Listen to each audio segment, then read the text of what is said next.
My name is Nadia Osei. I'm 31 years old and I make wedding cakes for a living. Not bakery cakes.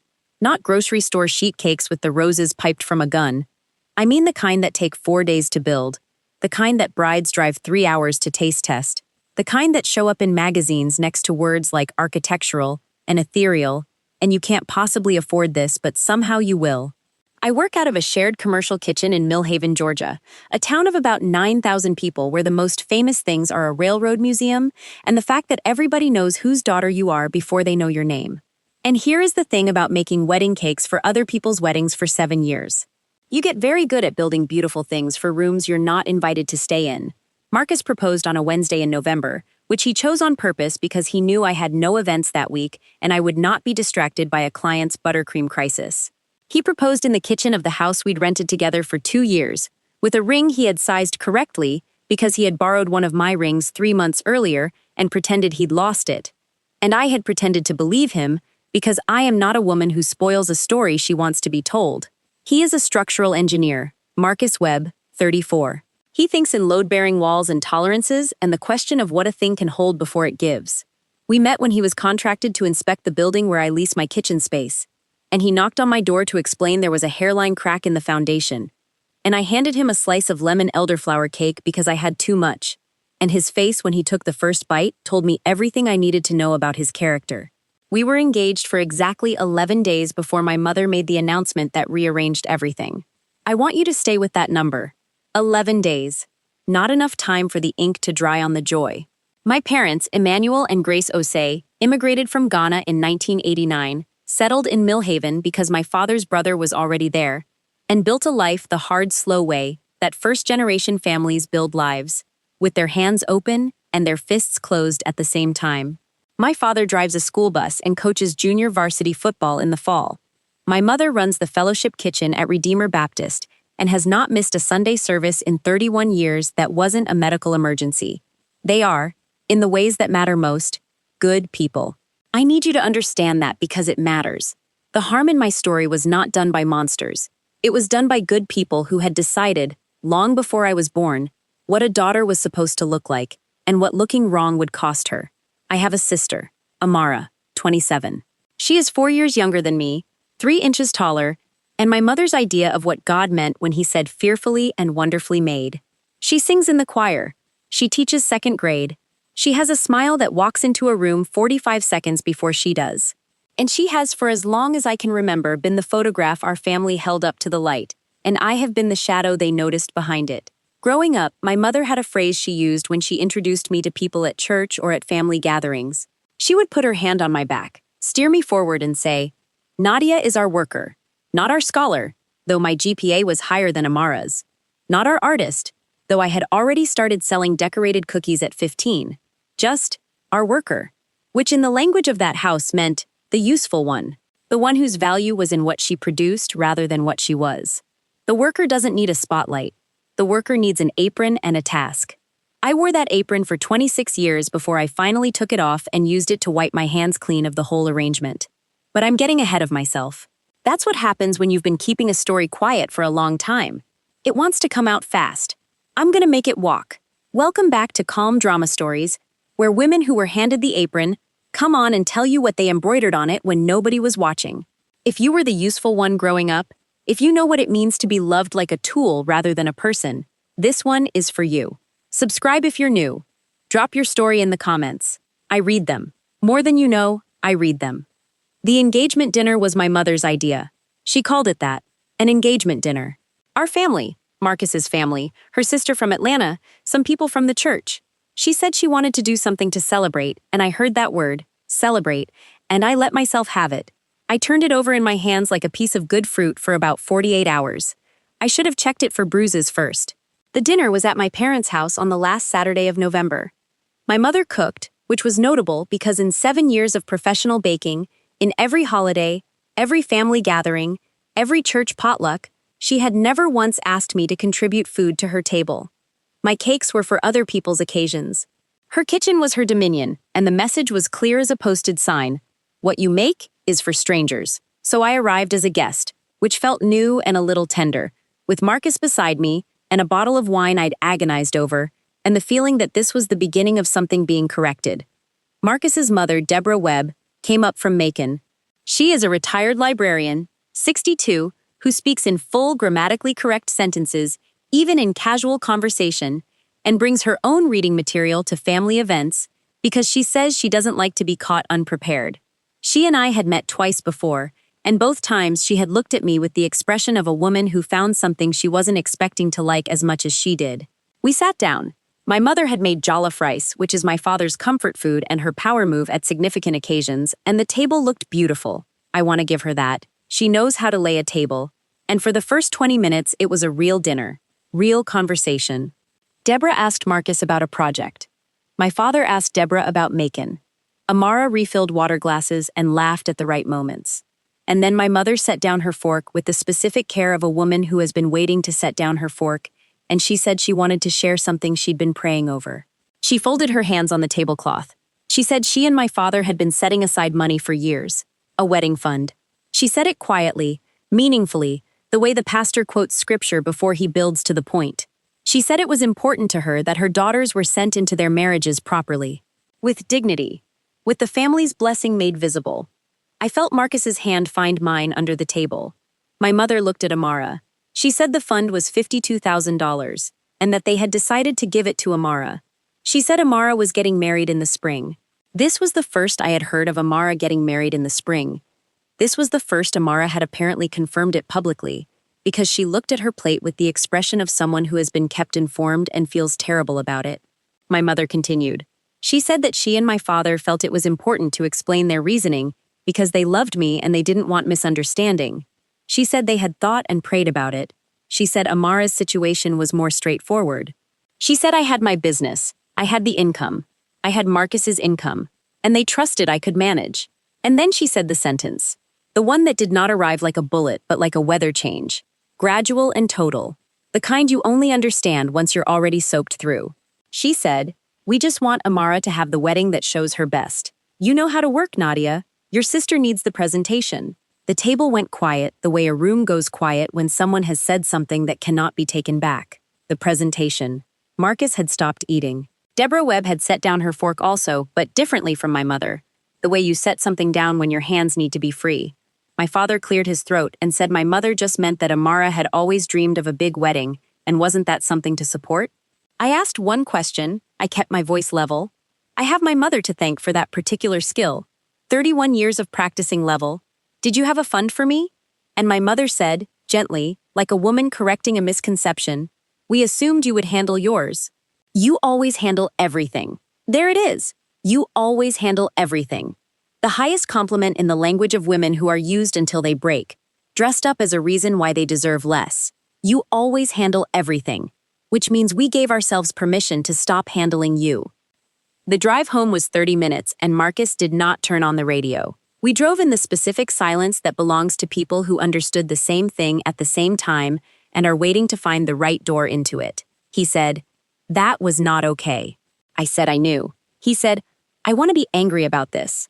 I said, I'd been angry about the category of this for 26 years, and he was welcome to join me. There was plenty of room. He laughed once, short, and then he said, what do you want to do? And I sat with that question for a long time in the passenger seat, watching the Georgia pines go dark against the November sky, because no one in my family had asked it in that exact form. Not what should you do, or what are you going to do, but what do you want? It sat in the car between us like something lit. What I wanted was complicated. What I wanted included things I wasn't ready to say out loud. So I told him the first layer, which was true. I wanted to understand exactly what had been decided, by whom, and when. Because here is something I know from 7 years of building wedding cakes. A decision that looks like a single moment is almost never a single moment. It's a series of smaller decisions, each one load-bearing, each one made before you arrived in the room. Somebody had been building this structure for a while. I found out the shape of it over the following 2 weeks, in pieces, the way you find a fracture. Not all at once, but by running your hands along the surface until it gives. My cousin Serena, who had been at the dinner and left early claiming a headache that did not appear to be physical, called me 4 days later with the tone of a woman who has been holding something and can no longer. She told me that Amara's fiancé, a man named Kofi whose last name I still have to remind myself of, Had asked my parents for Amara's hand in September. That's when the fun conversation happened. That's when it was decided. 2 months before Marcus proposed. 2 months during which every Sunday dinner, every phone call, every mention of planning ahead for the future that my mother had addressed to me now recontextualized itself into something it takes me a second to name. It wasn't an announcement at that dinner table. It was a verdict that had already been executed. The dinner was just the sentencing. And the charge, as far as I could reconstruct it, being the daughter who didn't need it. Being the daughter who handles things. Being the daughter who built something with her hands and was punished for it by being presumed sufficient. I made an appointment with myself in my commercial kitchen on a Thursday evening after my last delivery, which is what I do when I need to think. I bake something with no client attached to it, something just for the working out of a problem, and I let my hands run while my head catches up. I made a croquembouche. 97 cream puffs, spun caramel, the whole tower. Just for me.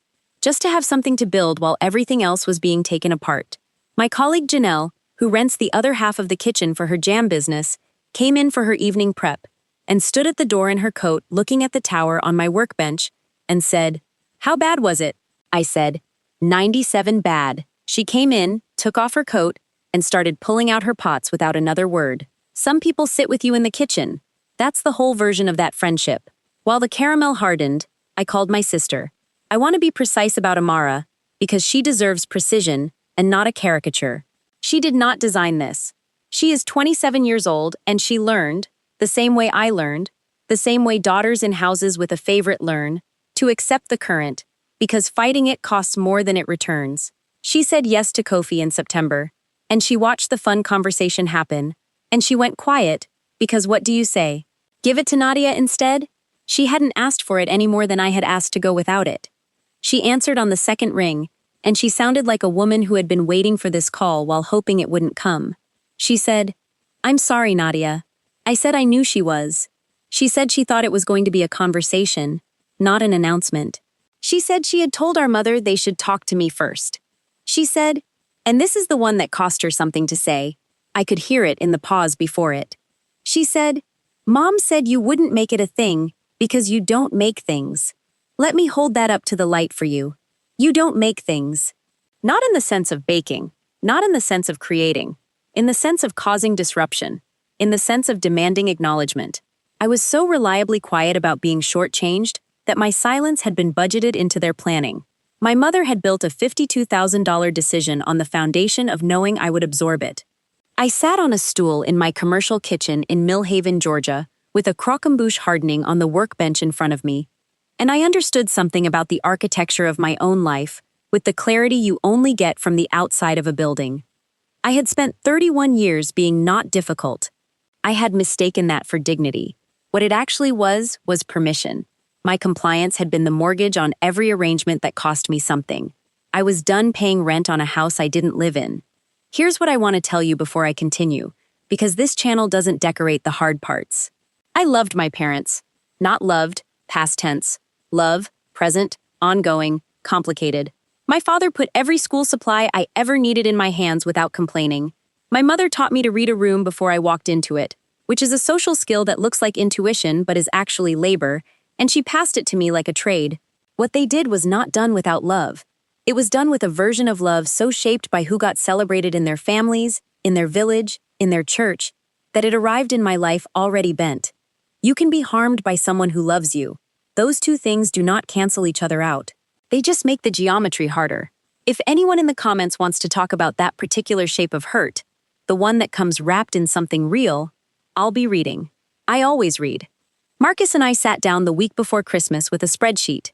Not a romantic image, I know, but we are a structural engineer and a woman who prices cakes by the tier, and the spreadsheet is how we say, I take this seriously.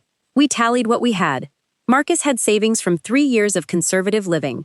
I had a business account I had been building for 4 years for equipment upgrades and a possible second space. There was money in both that was not spoken for yet, and when we put the columns side by side, we had enough. Not the same enough as $52,000. A different enough.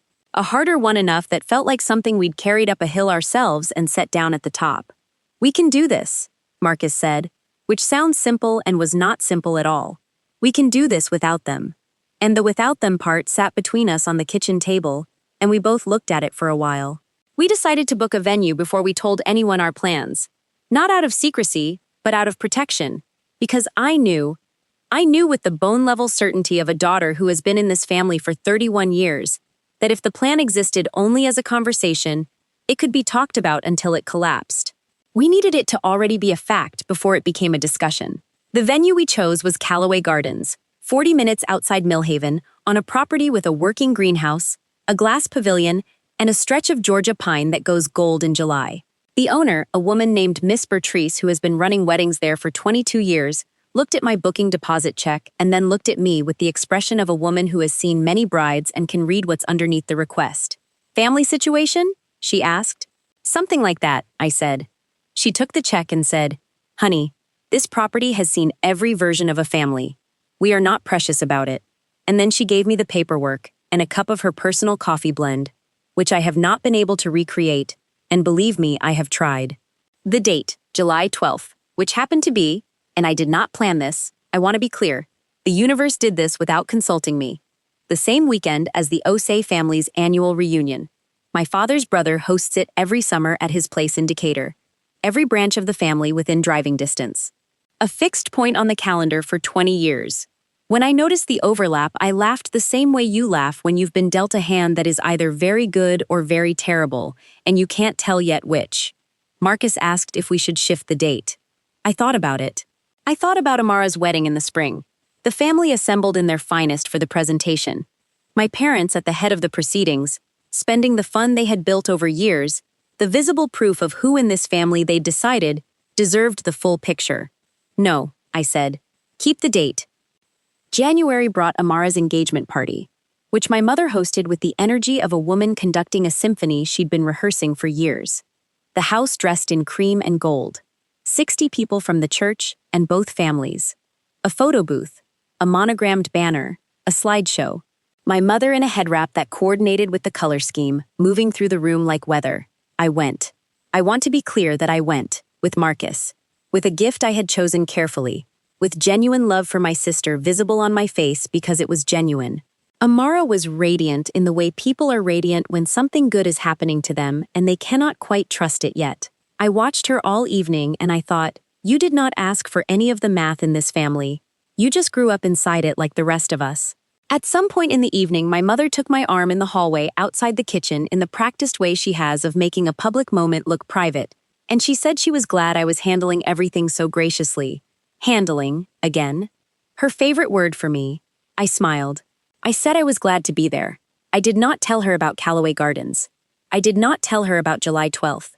I did not tell her about the invitations Janelle had helped me design. Cream cardstock, botanical border, no fuss, that were sitting in a box in my commercial kitchen waiting to be addressed. She patted my hand and went back to her party, and I stood in her hallway and felt the match in my pocket and decided it wasn't time yet to strike it. I mailed my parents' invitation on a Tuesday in March, first class, with a return address from the kitchen, rather than the house, because I wanted it to arrive as a business fact, rather than a personal plea. The invitation was simple. The date, the venue, the time, a dress code that said garden formal, and at the bottom, a single line Marcus and I had written and rewritten at the kitchen table over 3 drafts until we got it down to the truth. You are loved and you are invited. This is happening. No, please come. No, we hope you'll be there. No negotiating language. No door left open for a counteroffer. Just the fact of it. Stated, offered, closed. My mother called 48 hours later. She did not open with hello. She said, July 12th is the family reunion. I said I was aware, and that Decatur was 2.5 hours from Callaway Gardens, and that the ceremony wasn't until 4 in the afternoon, which left the morning free. A silence. Then she said, you did this on purpose. I said I had chosen a date when Marcus's brother could attend, which was true. I said I had chosen a venue I loved, which was true. I said everything I said to her in that phone call was exactly true. And I want you to hold on to that because the truth, it turns out, is the one move in a family like mine that has no counter. She shifted. Nadia, we want to help with the wedding. We feel terrible about how the fund conversation went. I said I appreciated that. She said they could contribute, a smaller amount, something, if we wanted to reconsider the date, look at venues more centrally, Maybe give themselves time to be properly involved in the planning. We have a venue, I said. We have a date. We have the dress. I let each fact land. What I'd love is for you and Dad to be in the front row. Another silence. This one different in texture from the first. My mother is a woman who has run a fellowship kitchen for 17 years. She knows the difference between a negotiation and a finished meal. She was hearing the difference now. She said, "I'll talk to your father." The counter-campaign came, as these things always do, from multiple directions and with the packaging of concern. My aunt from Atlanta called to say she hoped I wasn't letting pride make decisions for me. A deacon from the church mentioned to my father, who mentioned to me, that July weddings in Georgia were very warm and had I thought about the guests' comfort. Amara texted, not from strategy but from genuine worry. "Mom is really upset. Can we talk?" I called her back. I told her everything. The deposit, the invitations, July 12th. I told her about the line at the bottom. This is happening. She went quiet in the way she goes quiet when she's processing something she'd already half known. She said, "Nadia, what do you need from me?" Different question from the one everyone else was asking. Everyone else was asking what I was going to do about my mother. Amara asked what I needed from her. I said, "Come." She said, "Okay, just that. Okay." And we stayed on the phone for another hour, not talking about any of it, just existing in the same signal, which is the most sisterhood I had felt in years. The RSVPs came in slowly, and with the particular arithmetic of a family under a competing gravity. Of the 41 people I'd invited from my family's side, 9 confirmed, 23 declined or didn't respond, which in my family means the same thing. 9 confirmed, one of whom was Amara, one of whom was cousin Serena, and one of whom was, this one cost him something. I watched it cost him, my father.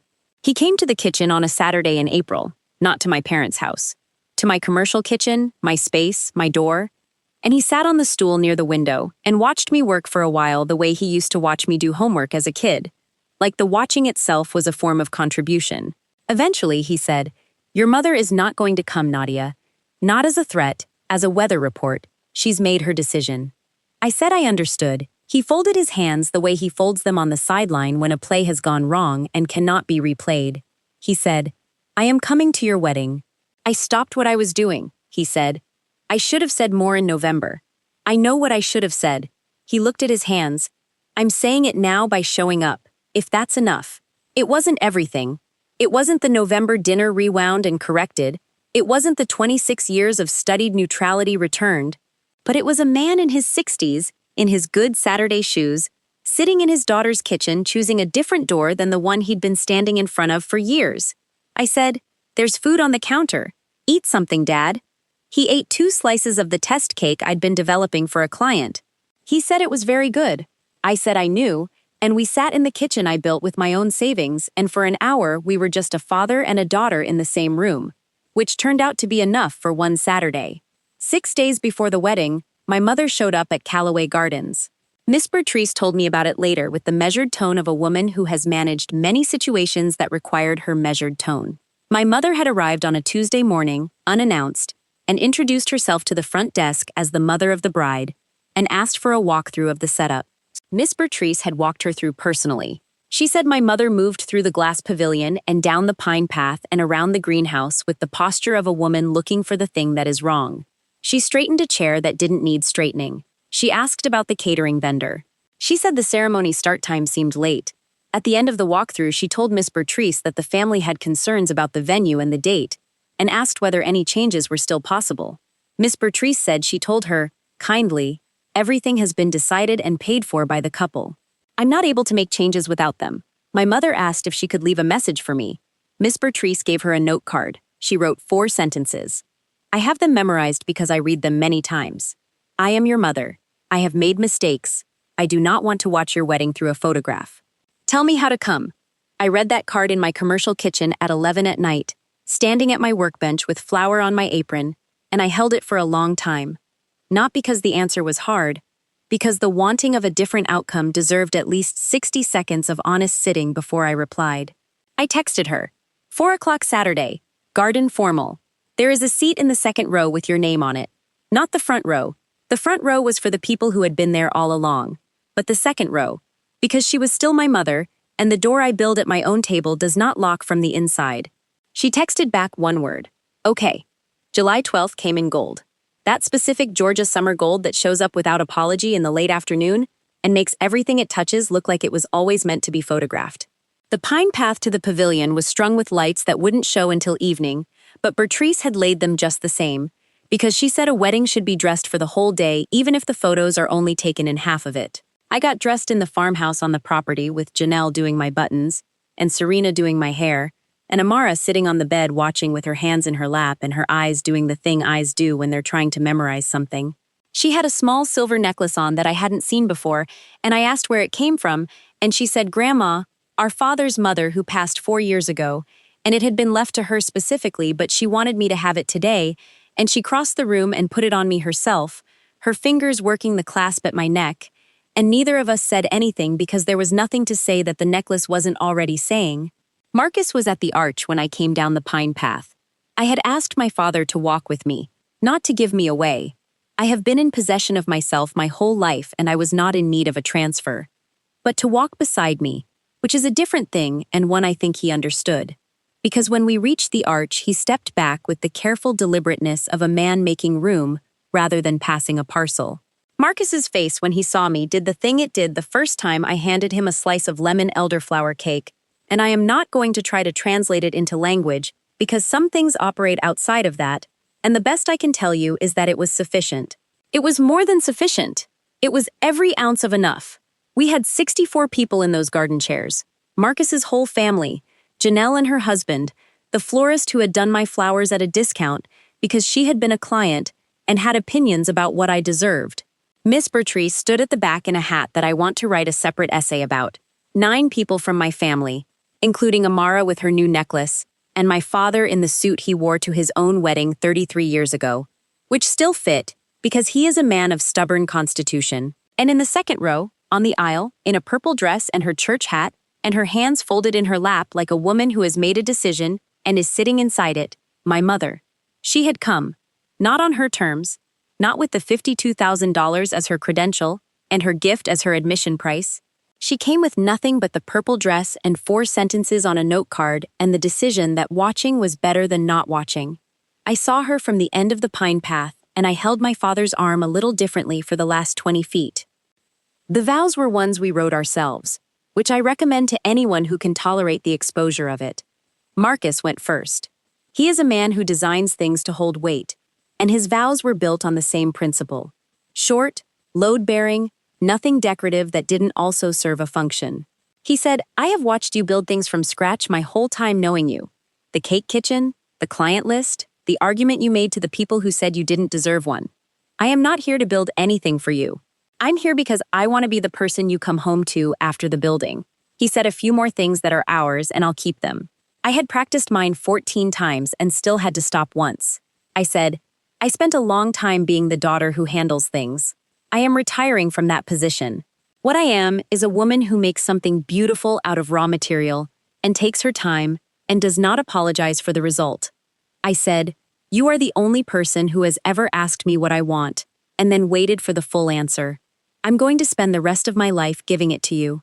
The bees in Bertrice's greenhouse did not pause for any of this, which felt appropriate.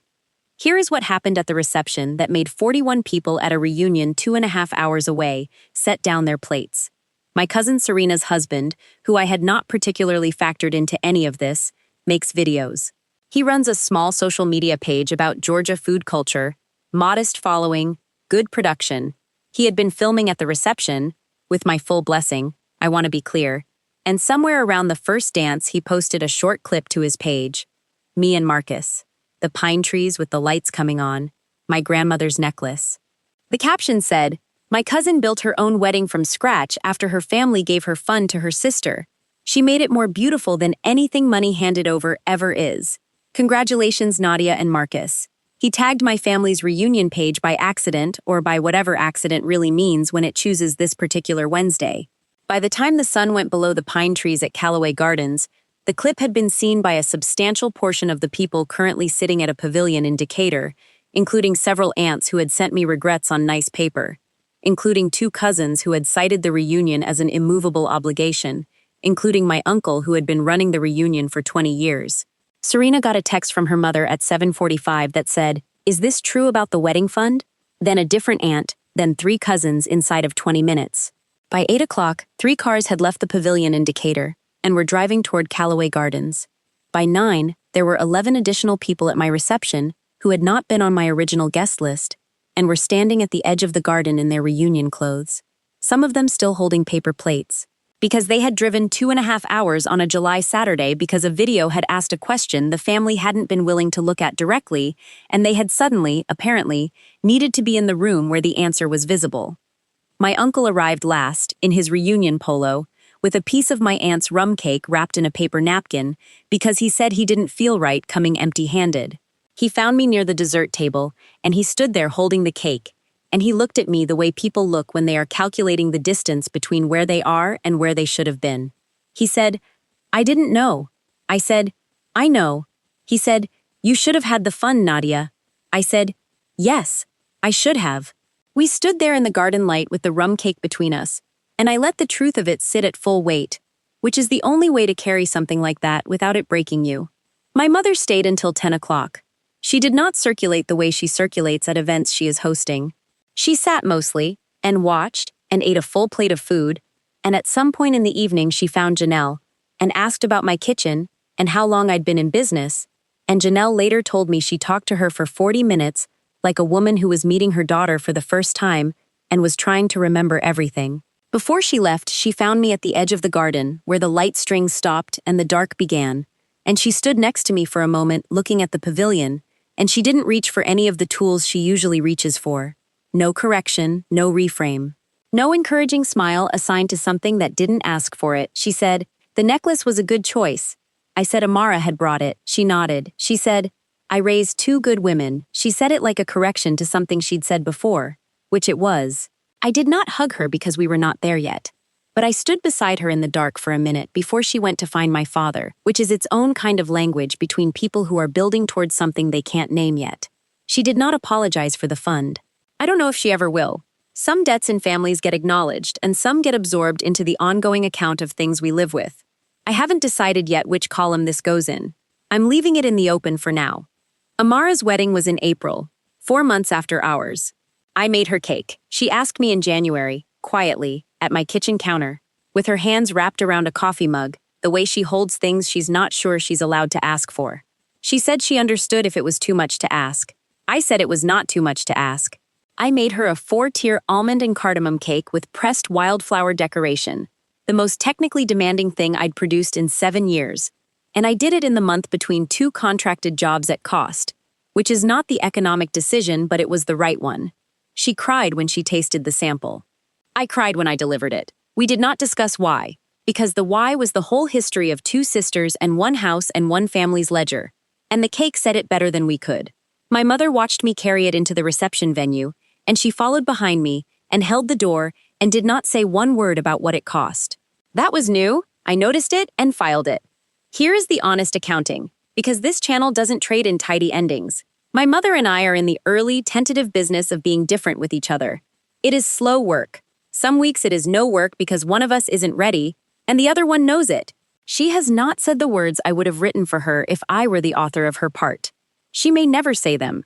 I have stopped waiting for the script I wrote to be performed by someone who has her own. What she has done, shown up at the kitchen twice to see how the space runs, with no suggestions, just watching. Sent a card on my business's 7th anniversary that said I am proud of what you built, and had her handwriting all the way through it without it being typed and printed.